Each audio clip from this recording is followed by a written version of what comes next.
Now, what is memorandum of association? It is a document in which we write what is the scope of activities, what is the objective for which we have started the company. Okay, it is a public document. It is accessible to all. It is also the basis of contracts. It includes the nationality of the company.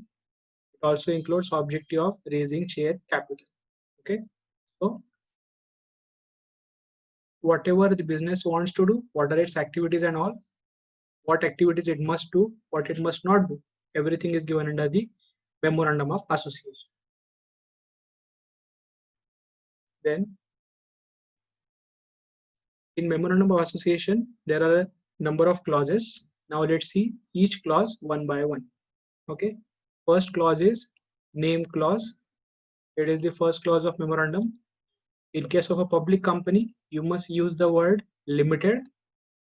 Then for private company, use the words private limited. Okay, then name must be painted or fixed outside every place of business.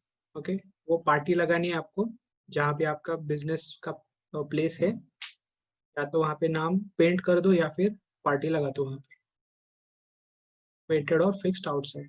Then it should be written in local language also that people can understand. If it is a one person company, then limited must be written.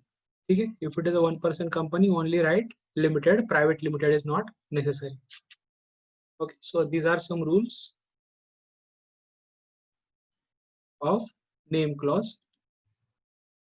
Let's see some more rules about name clause. Okay, we have seen, I think, till here. This is the first set of rules. 6 basic rules are there. Then after that, charitable company. What is the purpose of charitable company? It is promotion of commerce, science, religion, and charity.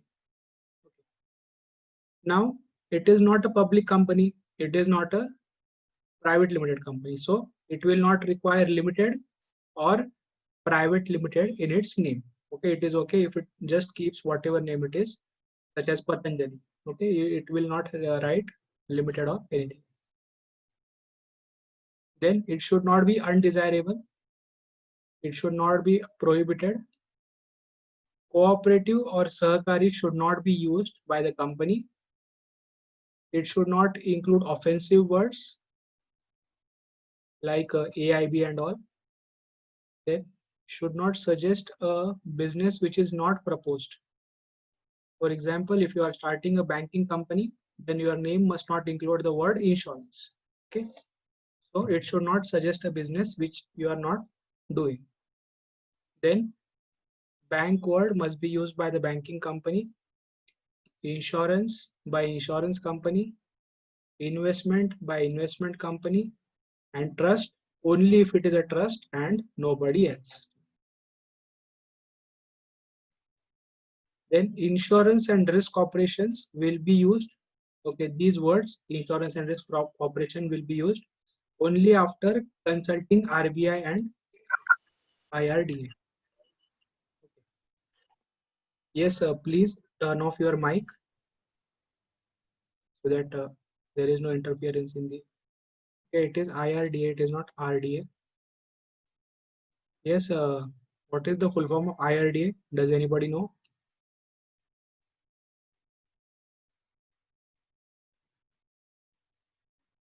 It is Insurance Regulatory and Development Authority. Okay, it is the regulator of insurance companies. Okay, once again, banking companies. What is the Act of Banking Companies? Banking Regulation Act 1949. Okay, and who is the regulator of banking companies? It is RBI, Reserve Bank of India. Like that only, for insurance company, we have Insurance Act 1938, and the regulator of insurance companies is IRDA. Okay, so you must know that before you are writing the name of the company. So these were some of the rules. You are not supposed to write all of them in exam. Write only as per the weightage of the question. Okay. And also don't just write points the way I have written in the PPT. Try to convert them into sentences. So this was the name clause of the memorandum of association.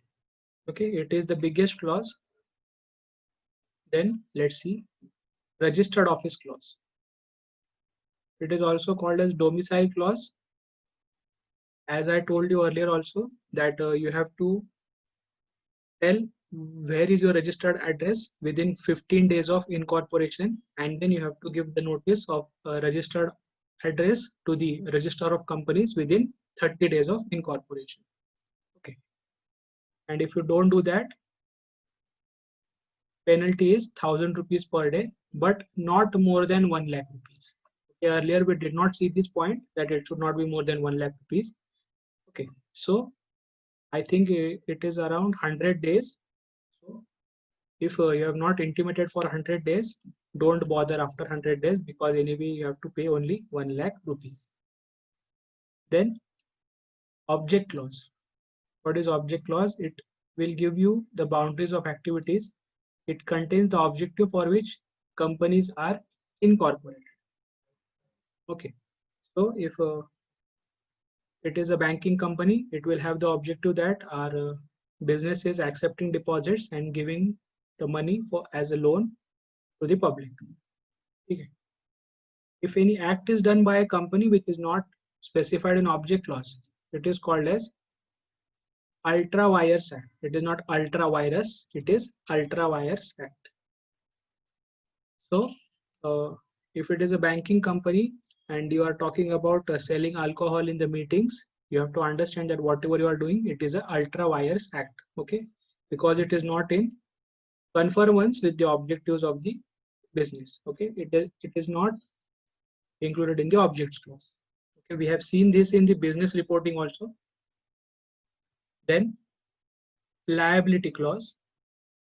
It mentions whether the company is a limited liability company or a company whose liability is limited by shares or by guarantee, or whether company is a unlimited company. So this liability clause will tell you what is the type of company that you are dealing with. Okay. So if you want to know where is the registered office of the business, or what is the objective of business, or the nature of the company, such as liability of the company, then you should look for that in memorandum of association. Okay.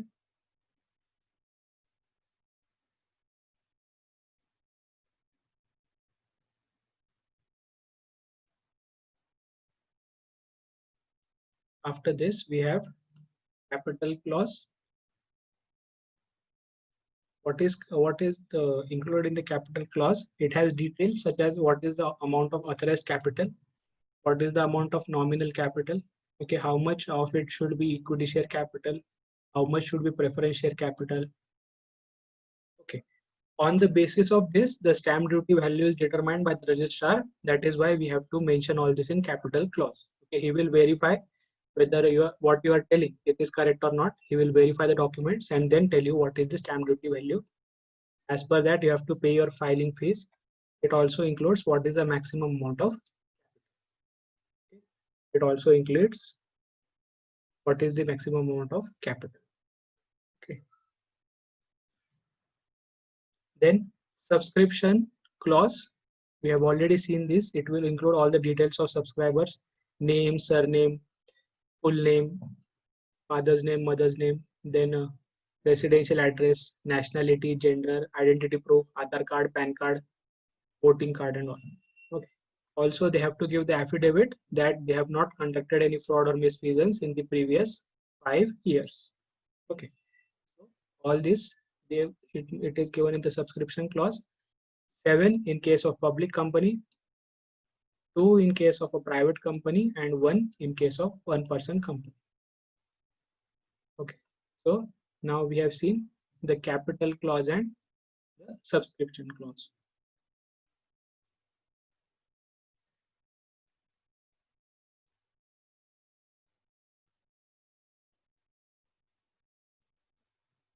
Now let's see what is nomination clause. Okay, suppose one of the shareholder dies or one of the board of directors dies, then in the nomination clause it will be given that who we are supposed to make a payment as a company, who we are supposed to communicate with in case of death.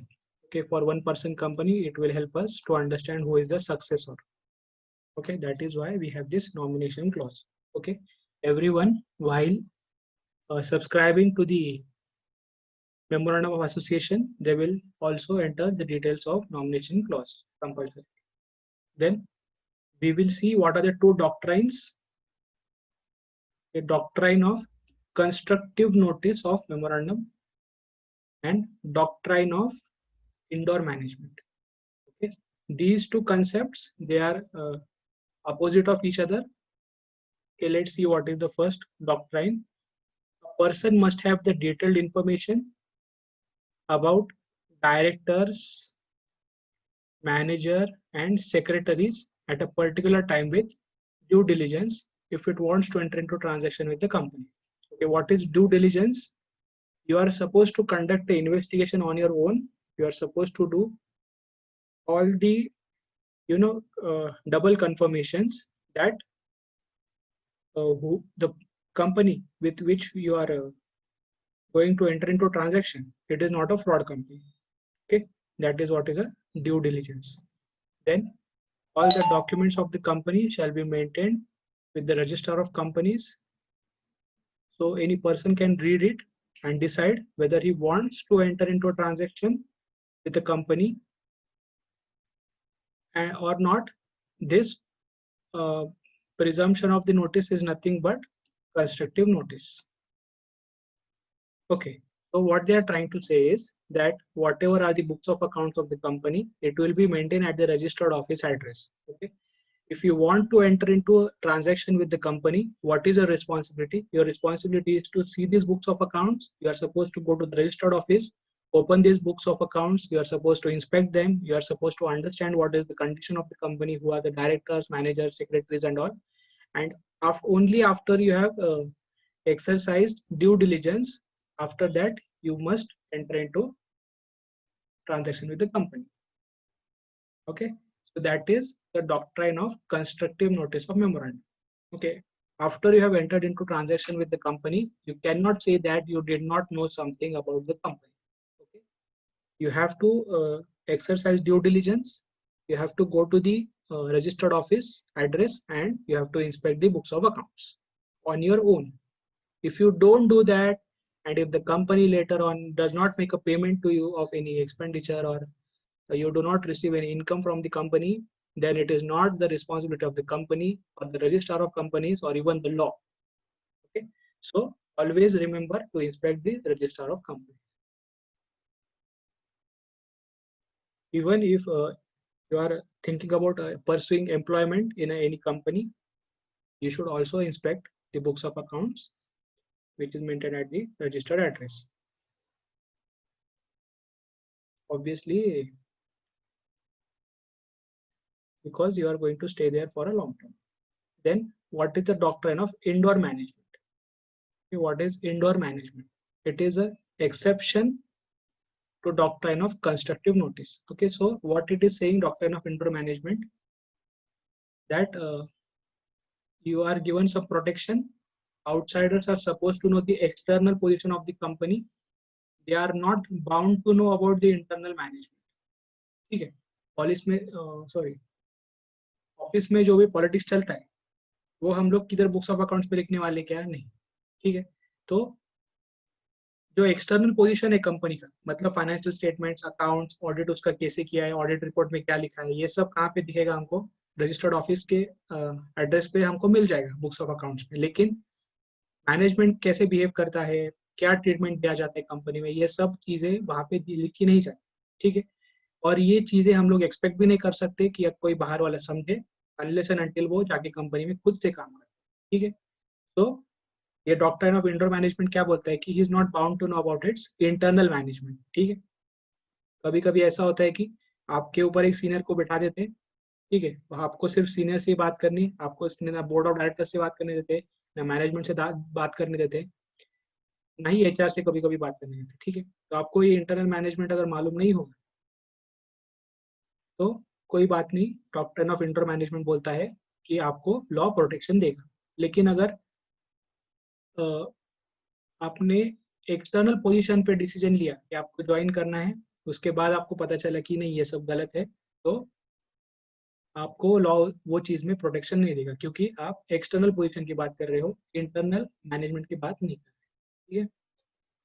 They are not under obligation to make inquiry to confirm themselves.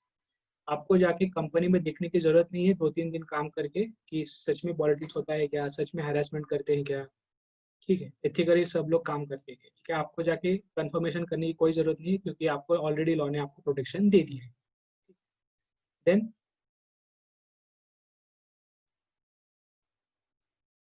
regularity of internal proceedings has been followed in accordance with the memorandum and articles. Okay, what you have to see is whether memorandum and articles of association are being followed by the company or not. If it is not being followed, then you can use the doctrine of indoor management and you can seek legal advice. Okay, so that is doctrine of indoor management.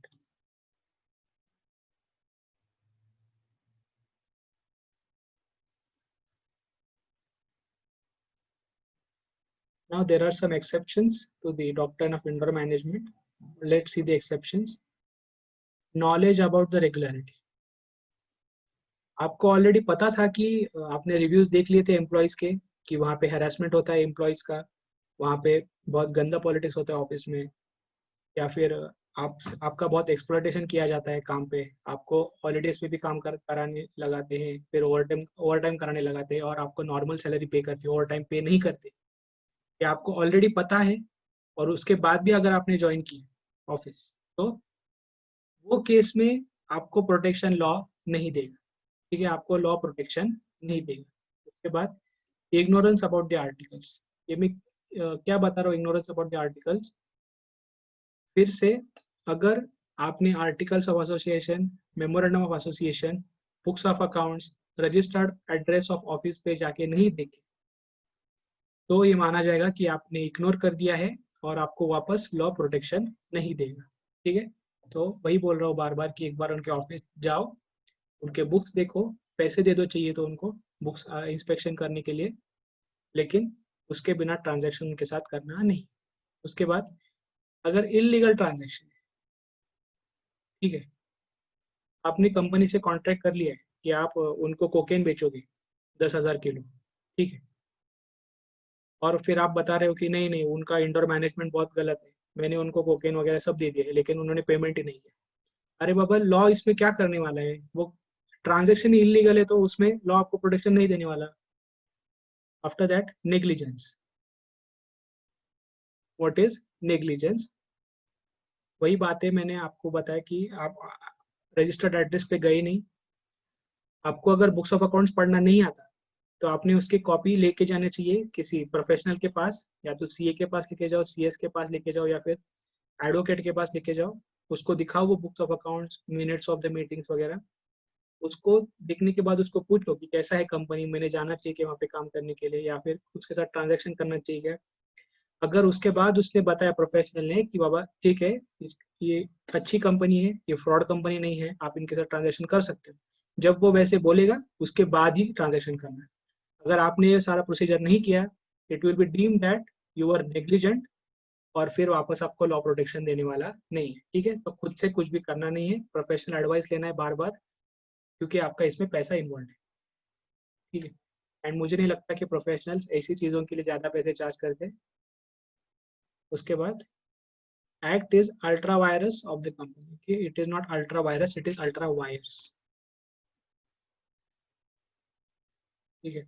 ये जो मैंने PPT बनाया है इतना detail में इतने सारे points डाल के, ये मैंने टाइप नहीं किया है, ये मेरे लैपटॉप में वॉइस रिकॉग्निशन सॉफ्टवेयर है, मैं जो बोलता हूँ अपने आप टाइप हो जाता है, तो उसकी वजह से अल्ट्रा वायरस बोल दिया तो अल्ट्रा वायरस हो गया वहाँ पे,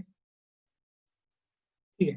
तो आपकी बैंकिंग कंपनी है, आप मीटिंग में बात कर रहे हो इंश्योरेंस के बारे में, तो ये जो इंश्योरेंस की आप बातें कर रहे हो, अगर आप कोई इंश्योरेंस प्रोडक्ट की बात कर रहे हो तो ठीक है, लेकिन आप अगर ऐसी बातें कर रहे हो कि आप इंश्योरेंस प्रोडक्ट भी अपने पॉलिसी में ऐड कर लो, तो ये क्या है, it is at ultra vires of the company because our objective of business is not to engage in insurance business. Insurance का क्या होता है ऑब्जेक्टिव बिजनेस का, they are charging you certain insurance premium in range of mitigation of losses, ठीक है।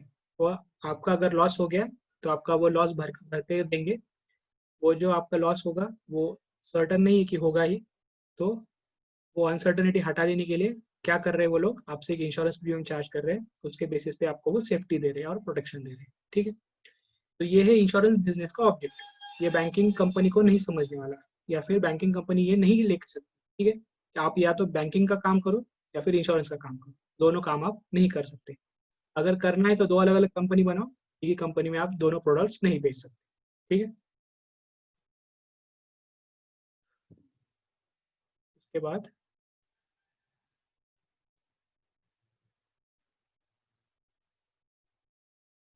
now let's see what is the articles of association.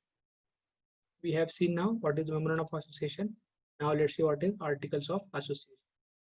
Yes, everyone write your name in the chat box, your roll number and name. Articles of association is subordinate to memorandum of association. Okay, memorandum of association is subordinate to companies act, ठीक है। तो ये क्या बोल रहे हैं कि ये जो कंपनीज एक्ट उन्होंने दिया है इसके बेसिस पे हम लोग बनाएंगे मेमोरेंडम ऑफ एसोसिएशन, और मेमोरेंडम ऑफ एसोसिएशन के बेसिस पे हम लोग बनाएंगे आर्टिकल्स ऑफ एसोसिएशन, ठीक है। तो ये है इंपॉर्टेंस कंपनीज एक्ट का, मेमोरेंडम का और आर्टिकल्स। आर्टिकल्स जो मेमोरेंडम में बोला है उसके हिसाब से काम करना पड़ेगा, उसके बाहर जाके कुछ काम नहीं करेंगे। अगर किया या फिर लिख दिया तो वो क्या हो गया, अल्ट्रा वायरस हो गया। और अल्ट्रा वायरस अगर हो गया तो इसका क्या मतलब है, अल्ट्रा वायरस हो गया तो क्या हो गया, उसकी वैलिडिटी बिजनेस में रहती नहीं, ठीक है। जैसे आपने अगर मीटिंग में बताया कि चलो काजू मंगा, ठीक है, या फिर कुछ और एक्सपेंडिचर कर दिया जो बिजनेस के अल्ट्रा वायरस है, तो वो एक्सपेंडिचर का पेमेंट आपको खुद करना पड़ेगा, बिजनेस उसका पेमेंट नहीं करेगा, ठीक है। क्योंकि आपको सिर्फ business related expenditure he profit and loss account में लेने हैं, या फिर अलाउड है पेमेंट, ठीक है। तो अगर अल्ट्रा वायरस है तो उसके रिस्पॉन्सिबिलिटी इंडिविजुअल पे है, कंपनी की नहीं। Memorandum of Association includes fundamental conditions on the basis of which articles are prepared for internal management. तो बिजनेस कैसे चलाना है, बिजनेस में हमारे ऑब्जेक्टिव्स क्या है, ये सब चीजें कहाँ पे लिखेंगे हम लोग, मेमोरेंडम में लिखेंगे, ठीक है। लेकिन इंटरनल मैनेजमेंट कैसे करना है, ठीक है, कितने मीटिंग्स लेने हैं, ये सब जो चीज है ये कहाँ पे लिखेंगे हम लोग, आर्टिकल्स ऑफ एसोसिएशन में लिखेंगे, ठीक है। आर्टिकल्स ऑफ एसोसिएशन इंक्लूड्स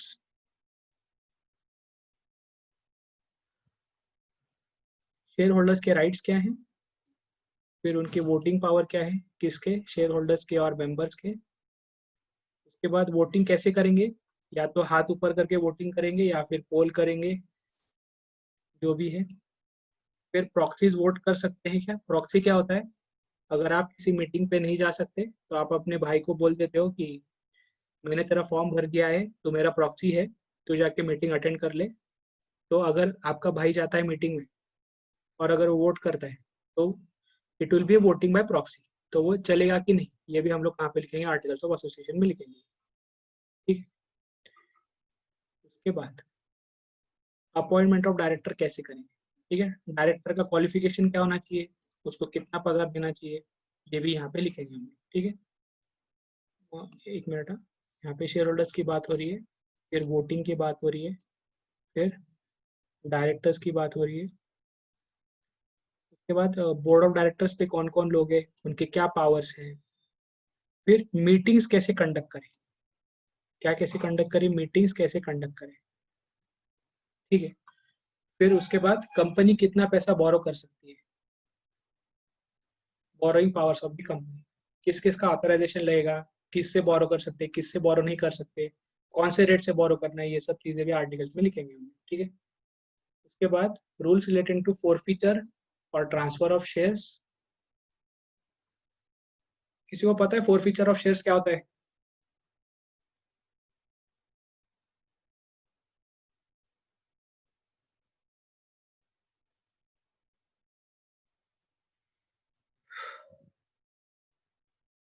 चलो जाने दो।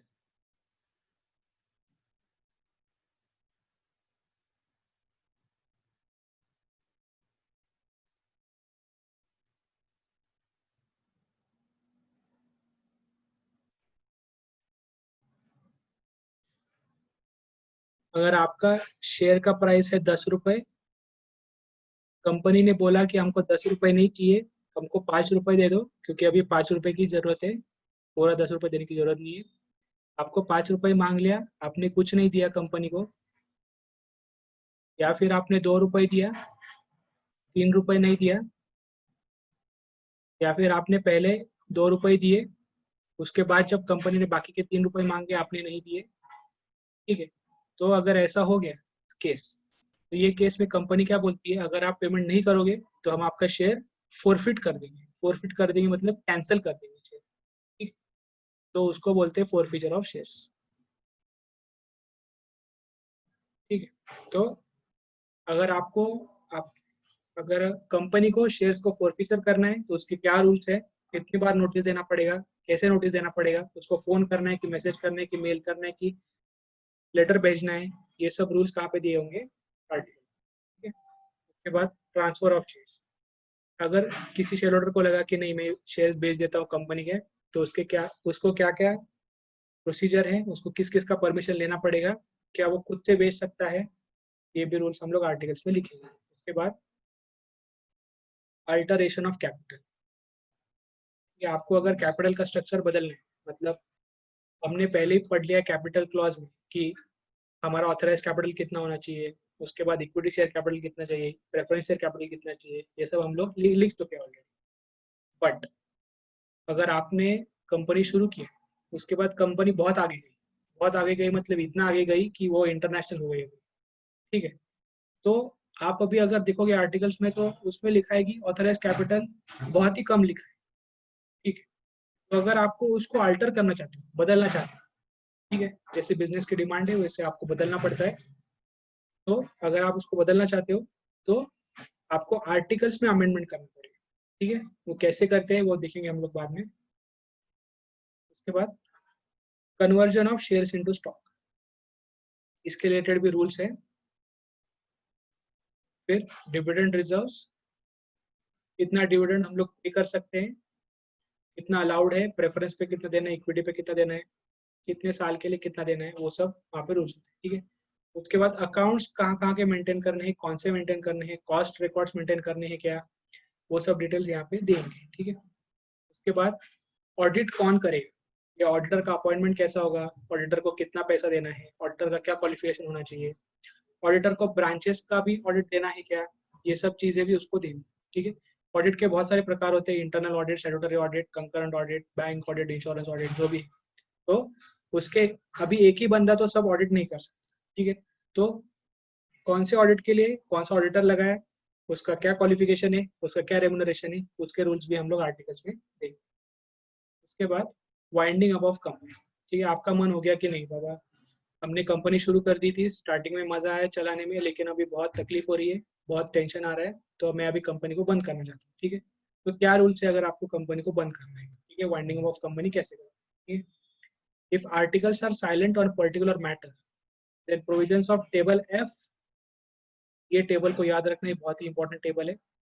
मुझे पता है मैंने बाकी के टेबल्स नहीं लिए यहाँ पे, आपको बस क्या करना है, टाइप ऑफ कंपनी देखना है और उसके हिसाब से कौन सा टेबल उसको एप्लीकेबल है, उसके प्रोविजंस दिखने और उसको अप्लाई कर देना, ठीक है। It is something which is objective, आप वो एक्सप्लेन करने की जरूरत नहीं है, इसलिए मैंने उसको लिया है क्लास में, ठीक है। तो ये क्या बोल रहा है पॉइंट, कि अगर आर्टिकल साइलेंट है किसी मैटर पे तो आपको टेबल एफ को दिखना है, और टेबल एफ ऑटोमेटिकली उसमें अप्लाई हो जाएगा। लेकिन लेकिन लेकिन लेकिन अगर आर्टिकल्स में लिखा है कि कुछ भी हो जाए टेबल एफ एप्लीकेबल नहीं हो, तो फिर टेबल एफ एप्लीकेबल नहीं हो, कि अगर वैसा कुछ लिखा नहीं आर्टिकल्स में और वो मैटर पे आर्टिकल्स भी साइलेंट है, तो वो केस में हम लोग टेबल एफ के प्रोविजंस वहाँ पे ऑटोमेटिकली अप्लाई कर सकते हैं। ठीक है, तो ये कुछ पॉइंट्स थे कि आर्टिकल्स ऑफ एसोसिएशन में क्या होता है। आई होप आपको समझ में आया होगा कि मेमोरेंडम ऑफ एसोसिएशन क्या होता है, आर्टिकल्स ऑफ एसोसिएशन क्या होता है। ठीक है, उसके बाद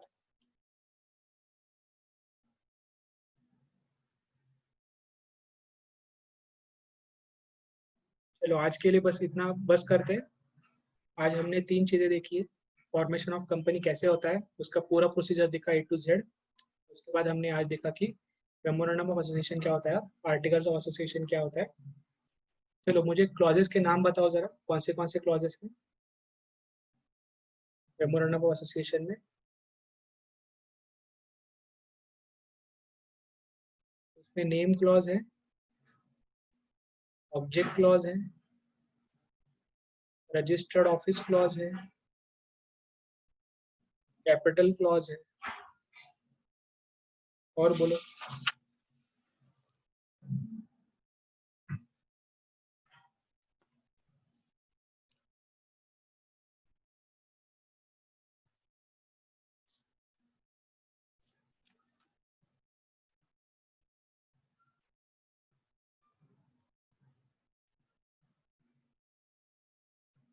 उसके बाद लायबिलिटी क्लॉज है, फिर सब्सक्रिप्शन क्लॉज।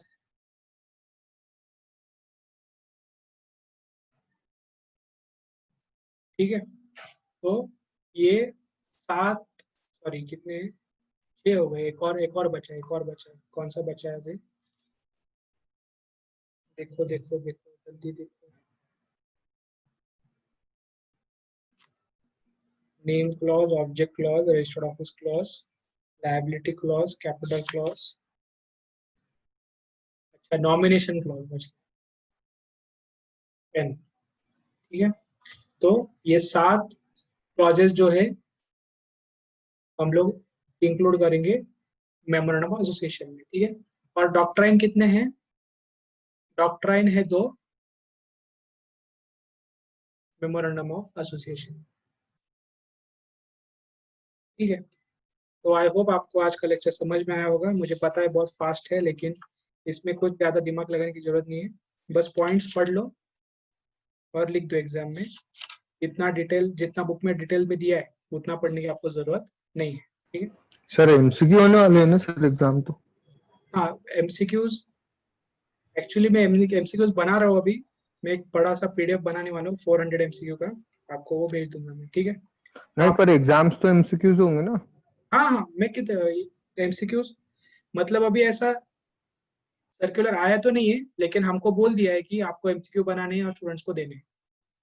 ठीक है, तो आप आपकी इंफॉर्मेशन सही है, एमसीक्यू बनाने हैं। ठीक है, तो